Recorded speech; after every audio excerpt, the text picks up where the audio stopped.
Abram comigo, por favor, em Oseias, capítulo 11. Uma passagem que parece assim... não parece, ela é mesmo diferente do resto do texto. Há aqui uma transição e depois volta outra vez ao mesmo registro. Nós estamos a falar de Oseias, um profeta que tem... Este é considerado ainda um profeta menor, embora Oseias até seja dos livros que têm mais capítulos, tem 14 capítulos, então dos profetas menores é dos maiores, ou o maior, se não estou em erro, e é de facto um texto rico. E nós hoje vamos falar acerca do capítulo 11, e o capítulo 11 ele apresenta duas imagens. Fala acerca da mesma postura, de quem Deus é, mas apresenta-o aqui de uma forma distinta. Nós sabemos e nós dizemos que Deus ele é o nosso Pai, amém? E é isto que nós consideramos, é isto que nós sabemos, Ele é o nosso Pai. E aqui no capítulo 11 nós vemos a perspectiva de um pai. Até aqui nós fomos vendo que Oseias, ele apresenta Deus como um marido e Israel, o seu povo, como uma mulher adúltera. Esta circunstância é refletida depois na vida pessoal do próprio profeta, que está a viver exatamente esta circunstância, porque ele tem uma mulher que é adúltera. E nós temos visto isto ao longo do tempo, nós temos falado acerca da idolatria, temos falado acerca de como é que tantas das vezes o povo fazia e nós também fazemos, nós aos poucos e poucos nos vamos afastando de Deus. E aquilo que normalmente acontece, e nós vemos claramente isto também acontecer neste texto, é que nós vamos tomando decisões que aparentemente não têm muita importância, mas quando somamos estas decisões que nós vamos tomando, quando chegamos e quando passa algum tempo, nós vemos que todas aquelas decisões que nós fomos somando, elas aos poucos e poucos nos foram afastando de Deus. Por isso é que é importante, meus irmãos, nós refletirmos sempre acerca de todas as decisões que nós tomamos na nossa vida, porque às vezes temos todas as certezas do mundo acerca daquilo que queremos, que gostamos e que pretendemos fazer, mas nem sempre aquilo que nós gostaríamos ou que pretendemos é de facto a vontade do Senhor, porque Ele sabe todas as coisas. E há coisas que podem parecer que não têm mal nenhum, mas quando vão somando-se e à medida que se vão somando, elas de facto vão nos afastando. Irmãos, porque deixem-me dizer o seguinte, Israel, ele não apostatou, não adulterou, não foi assim de um dia para o outro que eles se lembraram, foi pequenas coisas que foram deixando entrar, e à medida que as coisas vão entrando e somando todas as coisas, vão culminando em adoração a outros deuses. Porque, irmãos, recordem-se, o povo sai do Egito, vai para o deserto, e não foi de um dia para o outro que se criou o bezerro. Foi alguma coisa que foi começando a crescer. Porque, em primeiro lugar, havia a ausência de Moisés, depois houve uma murmuração, depois houve algumas decisões que foram sendo tomadas, e nós só conseguimos imaginar, não temos aqui, não somos, a maior parte de nós, não sei se há aqui alguém que é psicólogo, acho que não estou aqui a ver ninguém que seja psicólogo, mas nós até podemos tentar entrar aqui na mente de Araão e na mente do povo, e fazendo aqui um exercício, que é meramente um exercício especulativo, nós conseguimos entender, olha, não está cá Moisés. O povo começa aqui a afastar-se. E alguém diz, olha, então faz para nós um Deus. Ele diz, então, mas o que é que Moisés vai dizer? Mas Moisés também não está cá. Também não faz mal nenhum. Passem para cá o ouro, vamos derretê-lo. E os irmãos entendem, há um processo. Nós vemos aquilo e é tudo rápido. Derreteu o ouro, depois do ouro... isto é o que Arão diz a Moisés. Olha, derreteu o ouro e apareceu um bezerro. Apareceu, não apareceu nada. Alguém teve que o esculpir. Então, os irmãos, para pensarem, para dizer-vos o seguinte, quando nós lemos um texto, o texto é apresentado rapidamente, mas aquilo é um processo. E o afastar de Deus também é um processo. Não foi de um segundo para o outro que o povo se afastou. Foram um conjunto de decisões e circunstâncias que levaram a isto. Dizer-vos também o seguinte, quando entra a questão dos profetas, nós percebemos que isto também tem a ver com um processo. Há um processo ao qual o Senhor vai tendo a sua paciência, vai exercendo o seu amor, da sua misericórdia, e a determinada altura é o culminar. Quando o povo é levado pela Assíria, ou quando a Assíria invade e depois leva uma data do povo, é mesmo assim que acontece, isto não foi de um dia para o outro, isto foi avisado anos e anos e anos e anos antes que isto iria acontecer. Aliás, a promessa estava dada desde logo da altura do Egito. Vocês têm que me servir, vocês têm que me seguir, senão...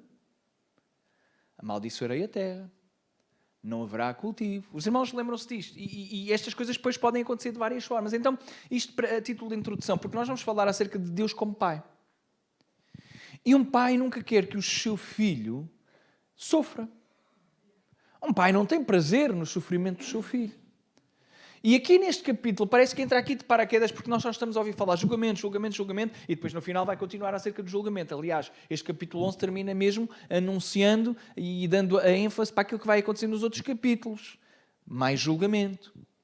Porque nós temos visto ao longo do livro de Oséias esta é uma dualidade que é interessante, que é, há um julgamento, mas o Deus que julga é amor. E este capítulo 11 vai mostrar teologicamente esta questão, que é um Deus de amor, mas que também é justiça, e como é que as duas coisas se agrupam. Porque nós não podemos dizer, e eu sei que a introdução é mais longa do que aquilo que eu costumo fazer, mas eu acho que é importante para nós entendermos isto. Nós não podemos achar, e se calhar às vezes achamos que Deus é 50% santidade e justiça e 50% amor. Então ele vai, equilibra o amor com justiça 50-50, mas não é isto. Ele é 100% justo e 100% amor. Então, o capítulo 11 de Oséias vai demonstrar como é que esta dualidade, e desculpem a expressão dualidade, porque ele não está em conflito consigo mesmo, mas é uma forma de nós compreendermos amor e justiça que às vezes parece que estão em contradição. Porque vejam, castigar, muitas das vezes, ou pelo menos para nós, é entendido de forma distinta do amor. Ser levado cativo por uma série de anos, nós nem quereríamos isto. Olha, Deus está a fazer isto por amor. Nós diríamos, não, Deus está a fazer isto por quê? Por causa da sua justiça. Esta é a realidade. E este capítulo 11 vem trazer este conflito, mas não é um conflito interior de Deus. Deus não está em conflito consigo mesmo. Ele tem tudo bem resolvido. Mas é uma expressão que eu estou a utilizar simplesmente para nós compreendermos. Um pai que ama, mas um pai que vai ter que castigar o seu filho. Porque ama.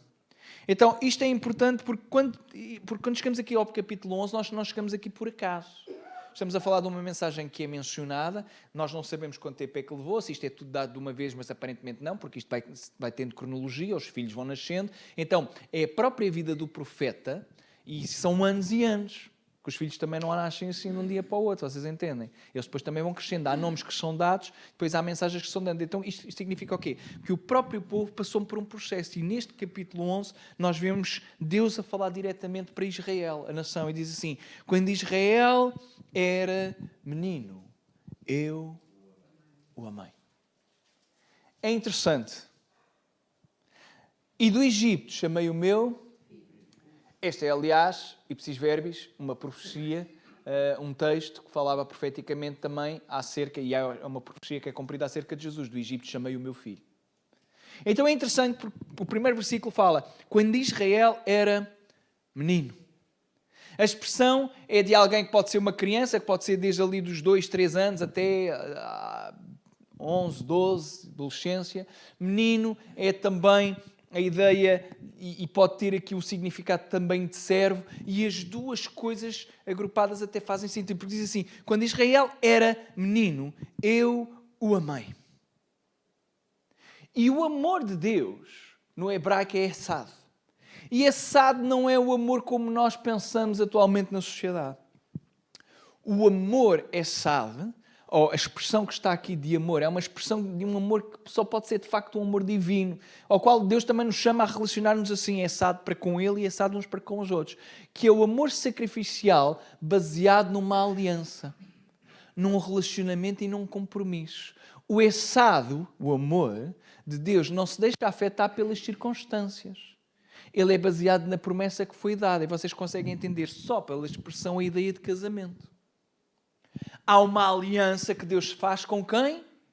Com Israel. E esta aliança tem coisas que são dependentes de Israel, mas muito pouco. Porque Israel só tem que aceitar o amor do Senhor e obedecer. E se assim acontecer, tudo vai correr bem. Mas o amor de Deus, e dizer-vos isto, o amor de Deus para com Israel nem sequer depende da obediência de Israel, porque Israel está desobediente e o Senhor continua a amá-los. Tal como nós tantas vezes somos desobedientes e Deus continua a amar-nos. Então dizer-nos que a justiça divina não e nunca, nunca vai implicar com Deus amar-nos ou não, porque Deus exerce a sua justiça e continua a amar-nos. Então diz, quando Israel era menino, eu o amei. E agora pensa, esqueça um bocadinho a questão de Jesus, e não até fica mal um pastor dizer esqueça um bocadinho a questão de Jesus, simplesmente por causa deste contexto. E pensemos em Israel. Quando Israel era menino, e pensemos na nação. Diz que ele o amou e do Egito chamei o meu. Vejam, Israel como nação ainda jovem, há um compromisso, eu o amei. Deus compromete-se, Deus relaciona-se a uma aliança para com Israel. E depois da aliança, há um chamamento. Chama Israel do Egito, e nós sabemos que o Egito é a terra da escravidão, mas não chama Israel do Egito como um qualquer, como apenas um menino ou como apenas um servo, mas como o meu filho. Isto é extraordinário. Um Deus que nos trata como filhos. Um Deus que, apesar de todos os 10 capítulos que já correram, e nós percebemos a história, vejam tudo a acontecer, e lembrem sempre disto, quando entra a questão dos profetas, os profetas estão aqui por causa da monarquia. É verdade que havia profetas pré-monarquia, antes da monarquia, mas quando entramos nos profetas menores, todos eles estão em atuação durante a monarquia. Vocês entendem isto? Agora pensem como é que se chegaram aos reis. Não foi porque o Senhor tinha planeado, idealizado isto. Foi, mais uma vez, um processo em que o povo ia conquistando a terra, o povo ia avançando e o povo já tinha terra e olhava para os povos à volta e começou a ver que todos os povos tinham alguém que os dominava. E eles olhavam e pensavam assim, quem é que manda em nós? Porquê é que nós não temos ninguém a quem podemos olhar e dizer, é este que manda em nós? É uma coisa parva até, não é? Mas é que foi assim que começou. Nós queremos ser como todas as outras nações, queremos uma pessoa que reine sobre nós. E eles tinham a pessoa mais incrível, a pessoa que é incomparável e inigualável, o nosso Deus. Já viram como é que nós trocamos as coisas incríveis por coisas que são lixo? Trocamos tão facilmente aquilo que é perfeição por aquilo que é simplesmente a contrafação. Em vez de nos contentarmos com aquilo que é o melhor, porque enquanto... Vejam só, irmãos, o contraste é este. Israel estava a avançar e a conquistar aquilo que o Senhor tinha prometido, a terra prometida. E eles não tinham rei e estavam a conquistar as coisas. Vocês conseguem entender isto? E ao conquistarem, eles tinham abundância de alimentos, a terra emanava de facto leite e mel, e os povos à volta que tinham reis estavam a ser derrotados. E eles olhavam para Israel e já tremiam e temiam, não por causa de Israel, mas por causa do Deus que estava sobre Israel. E eles a conquistarem coisas e a desejarem ser como os reis que estavam a ser conquistados. Não é ridículo? E a nossa vida às vezes é assim. Andamos a olhar, temos um rio de água viva e olhamos para a poça que já está ali há 2 semanas e andamos a beber água da poça. E está ali água fresca a jorrar. Faz algum sentido? A gente diz todos que não, mas às vezes é assim que vivemos. Bebemos a água da poça, esquecendo da água que jorra. E Israel faz isto. Apesar de todo este processo e de eles clamarem por um rei, o Senhor assim fazer, o Senhor agora está a recordar. Quando Israel era menino, eu amei e do Egito chamei o meu filho. E a condição de filho é uma coisa extraordinária. Porque nós sabemos que somos filhos por adoção. Você está cá ainda? E eu não sei se nós temos esta ideia e esta concepção de que você é filha de um Deus Altíssimo. Você é filho de um Deus que pode todas as coisas.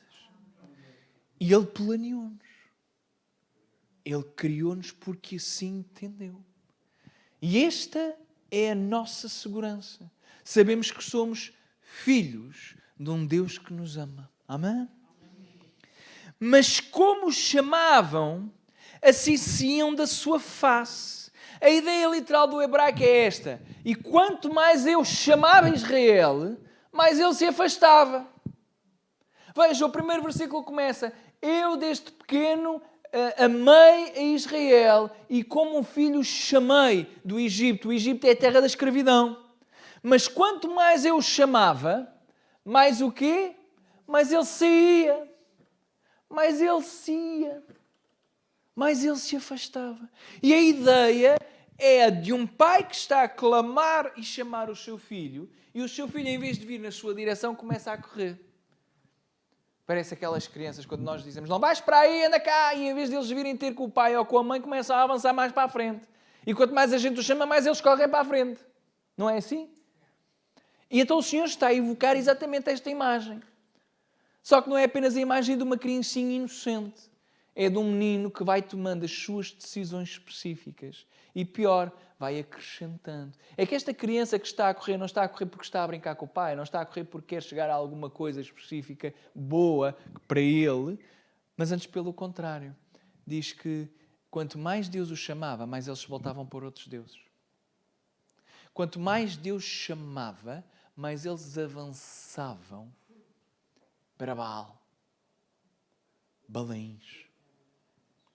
Sacrificavam a Balaíns e queimavam incenso às imagens de escultura. Aquilo que era suposto ser exclusivo de Deus passou a ser atribuído a outros deuses, a deuses falsos. E às vezes é assim na nossa vida. Em vez de nos concentrarmos naquilo que é verdadeiramente importante, e em vez de termos a vontade e o desejo de cultuar única e exclusivamente a Deus, andamos em busca de outras coisas que nada têm a ver com Deus, nem sequer são parecidos com Deus.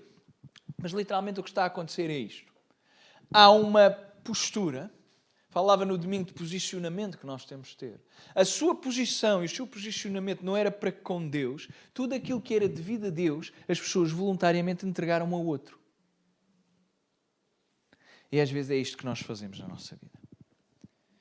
Temos o Deus que nos dá todas as coisas, mas voluntariamente afastamos-nos dele e avançamos para aquilo que não é suposto avançarmos. Tomamos as decisões e as escolhas não daquilo que Deus tem para nós, mas daquilo que nós desejamos ter para nós. E há uma grande diferença entre aquilo que Deus tem e aquilo que nós desejamos. Às vezes coincidem e outras vezes não têm nada a ver. E então é mais importante, eu já aprendi isto ao longo da minha vida, mais do que fazer aquilo que eu desejo, é fazer aquilo que Deus deseja para a minha vida. Isso é o mais importante. E eu espero que os irmãos também aprendam isto rapidamente, se é que ainda não aprenderam. Todavia, eu ensinei a andar a Efraim, tomei-o pelos seus braços, mas não reconheceram que era eu quem os curava. Vejam, o Senhor continua com o discurso de pai de amor, de alguém com instinto paternal que levanta a criança pelos seus braços, o ensina a caminhar. Como quando ensinavam-se os filhos a ajudar, quando eles estão assim todos tortos, parecem bêbados, não é? Os miúdos assim todos tortos, e como é que a fralda ainda, ali todos... Os irmãos devem se recordar disto, e a gente meio que segura, meio que tira, e eles vão ali, e a gente não quer que eles caiam, e a ideia é esta. Imaginem Deus, e imaginem uma criança, e aquela criança é Israel, mas você pode tirar a criança e colocar-se a si mesmo. Como se não soubesse ainda andar. Como se não soubesse ainda caminhar. E está ali Deus a ensinar a cada um de nós a caminhar nos caminhos corretos. Ele é o Pai, nós somos os filhos. Mas a determinada altura nós não o reconhecemos como tal. É isto que o texto está a dizer. Eles não entenderam que era eu que os curava. Eles não entenderam que era eu que os sarava. Atraiu-os com cordas humanas, com cordas de amor, e fui para eles como os que tiram jugo de sobre as suas queixadas, e lhes dei mantimento. A imagem aqui agora volta e é distinta. Já não é tanto o filho, mas imaginem alguém, um animal que está com um jugo pesado. E aí vem, ele o atrai, mas as cordas não são as cordas de força, não são cordas de violência, não é o puxar o animal com força. Diz aqui, eu atraí com cordas de amor. Fui para eles como os que tiram jugo sobre as suas queixadas. A ideia é de um animal que tem um jugo e o Senhor tira-lhe o jugo, ele de repente até começa a respirar melhor, fica mais aliviado, mas o Senhor não apenas o liberta, ainda lhe dá mantimento. Alimento. Significa que é um Deus que cuida, que provê de Israel. E a pergunta que o texto implicitamente está a dizer é: que louco, que doido é que quer sair da situação onde tem o jugo quebrado e onde tem mantimento? Qual é o animal que quer sair? O animal que tem comida, que tem cuidado, em princípio não quererá sair. Tal como a criança que recebe amor, que é curada, que é cuidada, também não quer sair. Mas nós conseguimos perceber, em primeiro lugar, porque conhecemos a Bíblia e nós sabemos que não é bem isto que vai acontecer. Porque a pergunta depois aponta para aquilo que aconteceu antes. Que mulher é que, tendo um marido que a ama e que se entrega por ela, quer sair de casa? Mas Gomer quer. E Israel também quer. Versículo 5 diz: não voltará para a terra do Egito, mas a Assíria será o seu rei. Ele está a dizer, olha, ele não voltará para a terra do Egito. E se o versículo fosse só assim, nós dizíamos, pois o Senhor vai protegê-los. Porque aparentemente haveria, e aqui há duas opiniões. Uma seria que Israel estaria, e é verdade, a diferença de opiniões é única e exclusivamente qual é o foco neste versículo. Mas basicamente Israel haveria de querer fazer uma aliança militar também com o Egito. Poderia acontecer esta aliança militar. Mas o Senhor está a dizer, olha, eles não voltarão ao Egito. Mas o Egito, para além da aliança militar, é também o significado da terra de escravidão e do pecado. Porque quando fala aqui do Egito, chamei o meu filho, os irmãos entendem que tem a ver com a escravidão. E a escravidão é também um sinónimo do pecado, ou o pecado é um sinónimo de escravidão.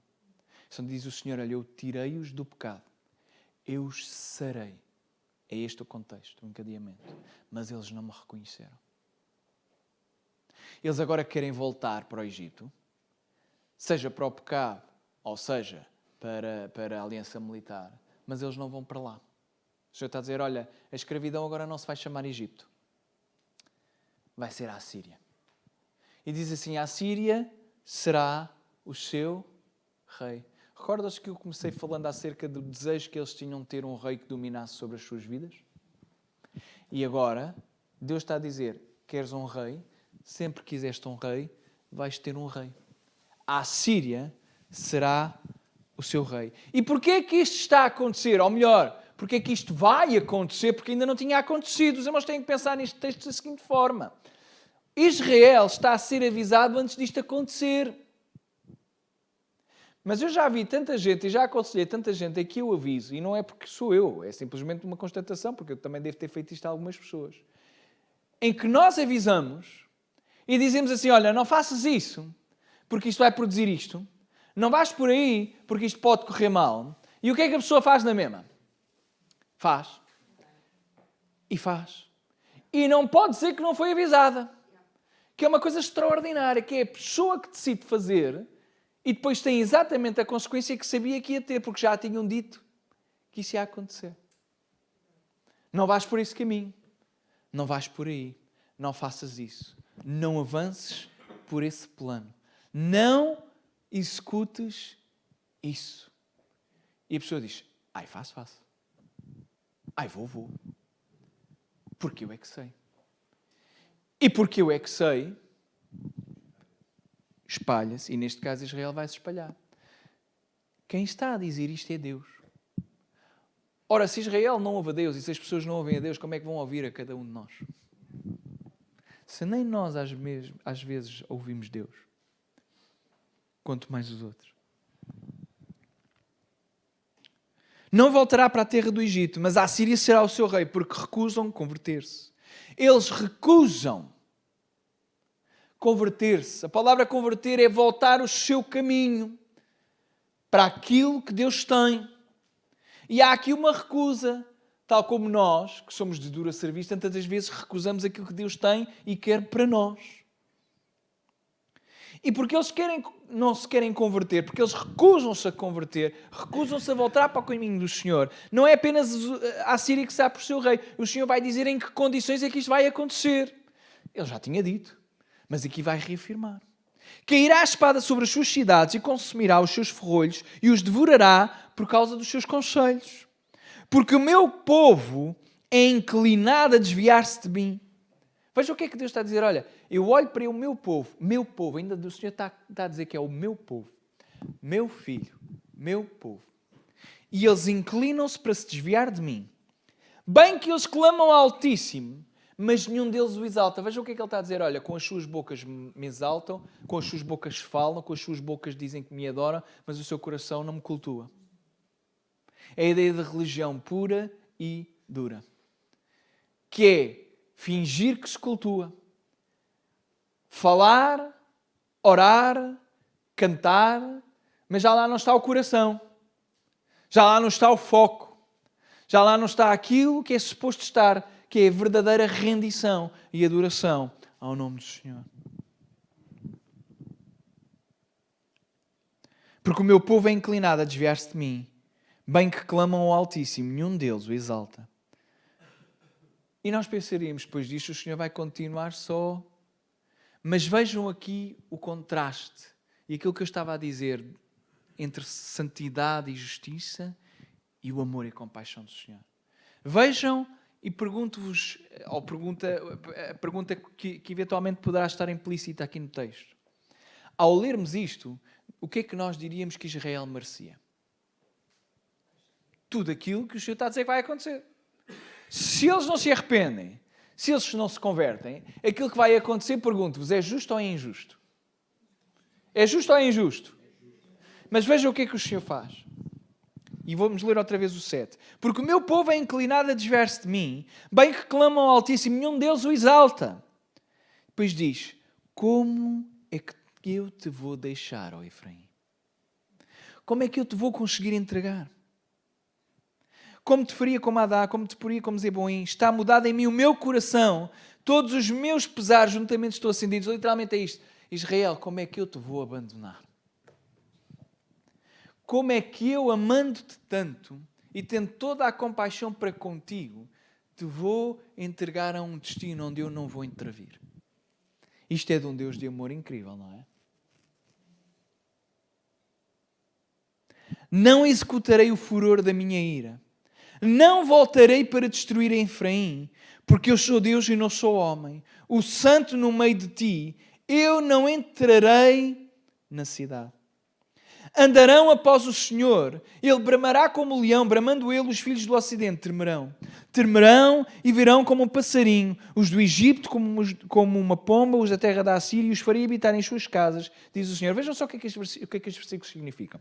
O Senhor está a dizer, olha, este povo é duro, eles só se querem afastar de mim, não querem nada comigo.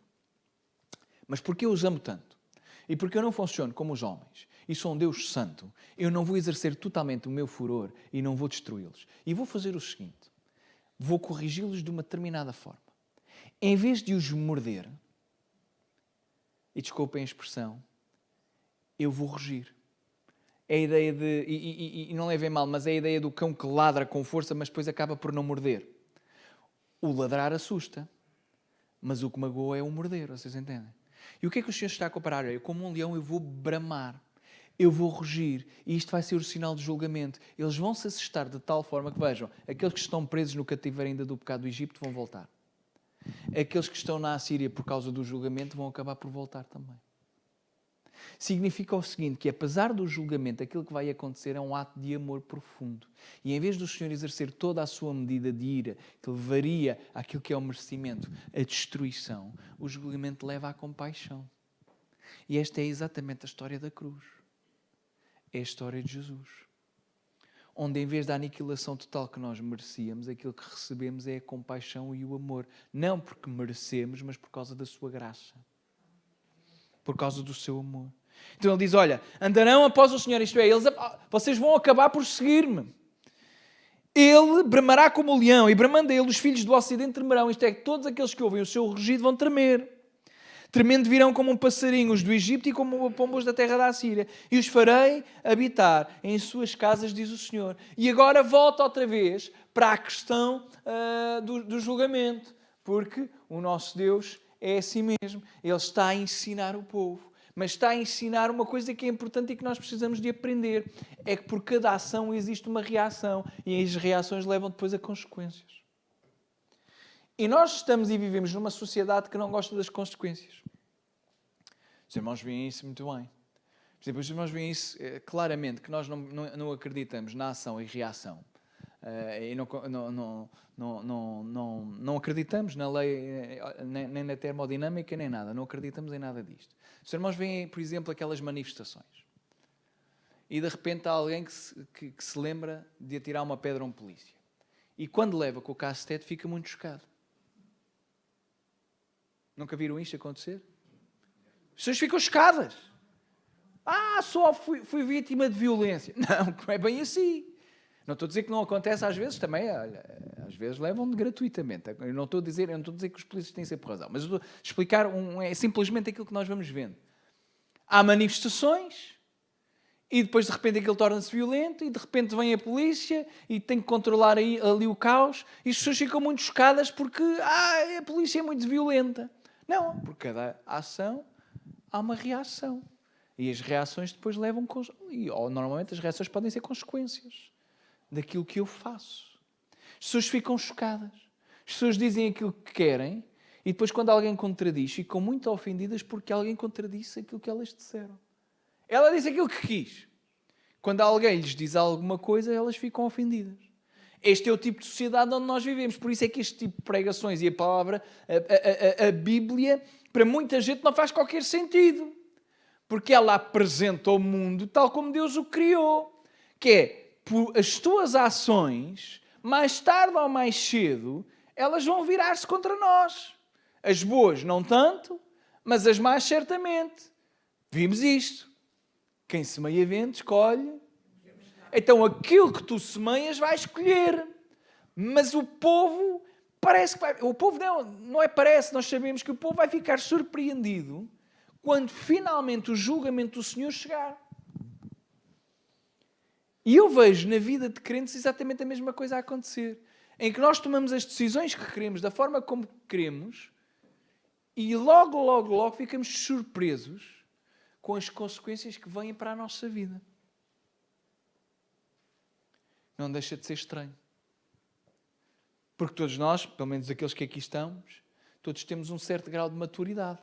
Ou melhor, todos nós somos maiores de idade, aqui pelo menos aquilo que eu estou a ver aqui presentes. Sendo todos maiores de idade, não devíamos ficar chocados com as consequências das nossas... Vocês ainda ficam chocados com as consequências das ações? Depende, não é? Vai dependendo. Há coisas que a gente fica chocados. Não estávamos à espera que tivessem essas consequências. Mas há outras que nós sabemos quais são as consequências. E todos nós, pelo menos aqueles que aqui estamos, já deveríamos saber qual é a consequência de aos poucos e poucos nos afastarmos de Deus.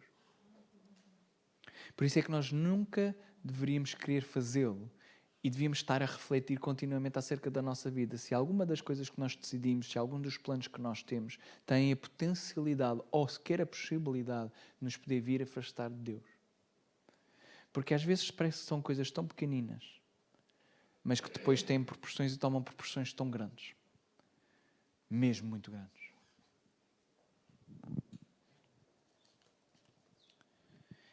Efraim me cercou com mentira e a casa de Israel com engano.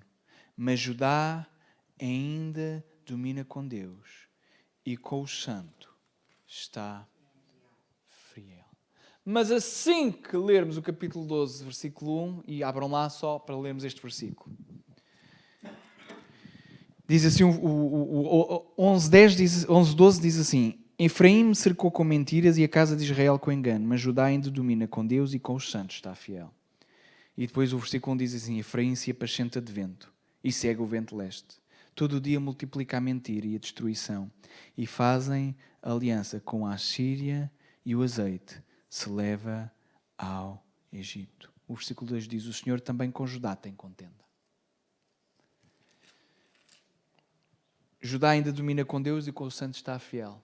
Mas logo na versão a seguir, ou nos 2 versículos a seguir, diz: O Senhor também com Judá tem contenda e castigará Jacó segundo os seus caminhos. Segundo as suas obras o recompensa. Nós não somos salvos por nada daquilo que façamos. Mas há um princípio da Bíblia que eu acho que é crucial nós entendermos o mais depressa possível.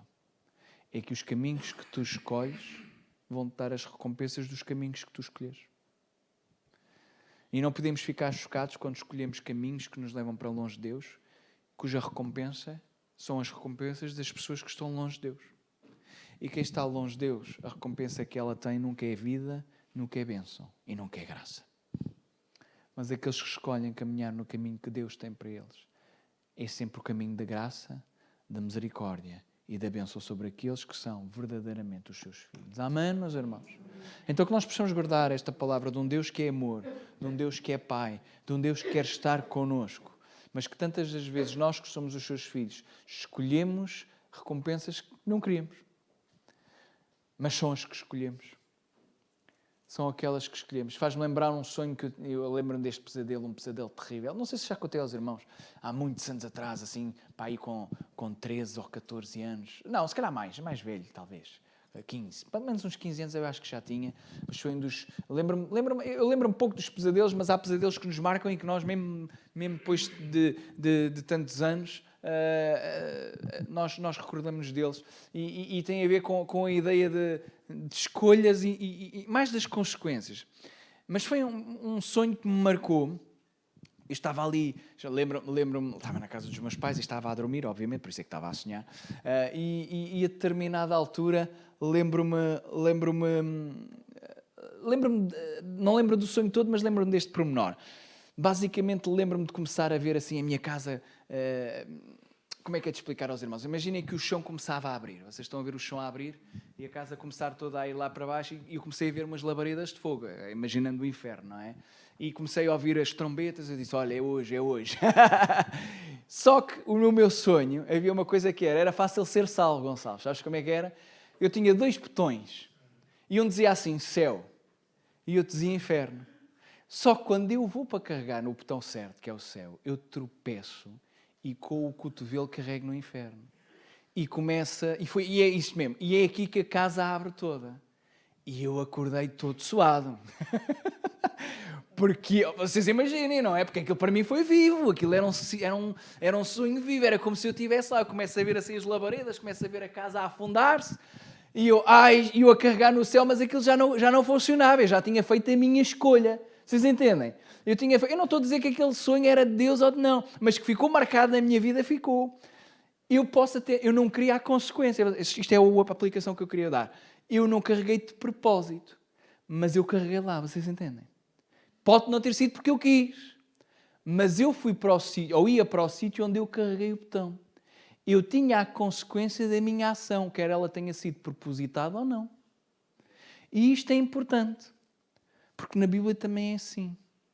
Nós vamos ter aquilo que é suposto ter, quer nós quiséssemos ou não. Mas eu não tinha a intenção. Mas não era esse o meu propósito. Não era essa a minha escolha. Irmãos, obviamente, se Deus no final dos tempos chegasse assim ao pé de toda a gente e mostrasse assim o céu, e mostrasse o inferno a toda a humanidade, dissesse assim, podes escolher para qual lugar que vais. Alguns malucos iam escolher o inferno, garanto-vos. Mas grande parte, ou a maior parte das pessoas ia escolher o céu. Mas não é assim que funciona, pois não? É. Mas não é no final, é agora. Você sabe os 2 destinos que tem. E você carrega no botão e vive de acordo com o botão para o qual você quer carregar. Não vamos ao céu por causa das nossas ações. É por causa daquilo que Cristo fez. Mas sabemos que o caminho é estreito. E o caminho que é largo é outro. Então que Deus nos ajude. Amém? Amém. Vamos ficar em pé.